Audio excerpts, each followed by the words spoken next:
4-minute post-ski stretch that will change your tomorrow. So as you can see, I'm starting with the feet.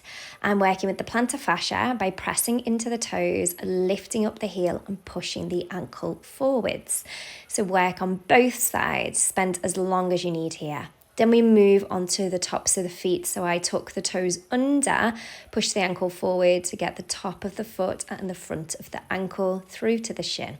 Again, working on both sides. Make sure that you connect to the breath for the whole of the sequence. Stop and pause whenever you need.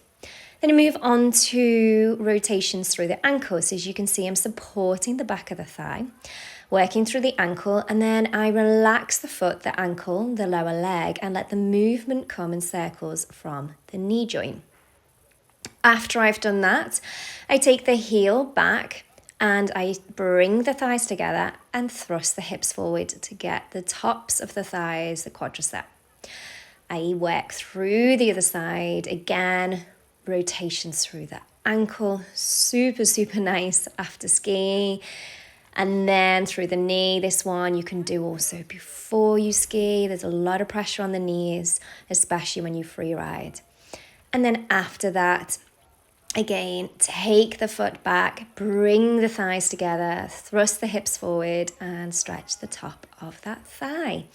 Again, you can pause this video and take as long as you need to work on that lower body, working from the feet all the way up to the hips. Next, we work through the lateral side of the body. So you can see I've taken my right leg in front of the left. I'm on the knife edge of the outer foot. So I stretch for the outer ankle, outer hip, all the way through the rib cage into the shoulder. It's a super nice stretch. And then I swap over to the other side, repeating lift and lengthen out of the waist so that you do not feel anything in the lower back here. So you really want to reach up and over, so creating space around the waist, the rib cage. After that, bringing your feet a little bit apart, chin to chest, round through the back towards the ground. You can straighten the legs if that feels good for you. And then as you come up, you place your hands onto the waist, flat back, and you come all the way up.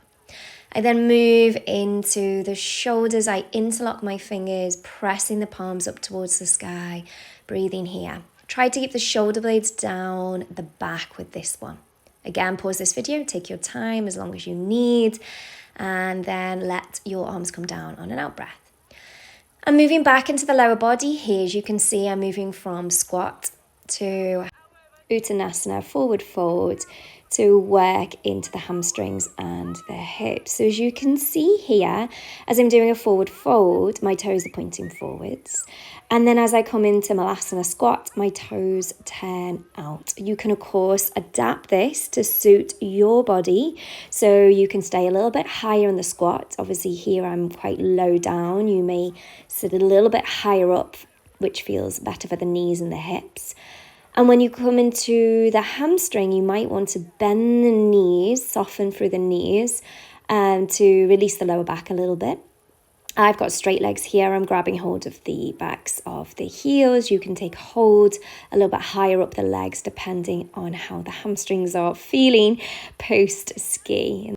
And that is your practice complete. Hope you enjoyed. Namaste.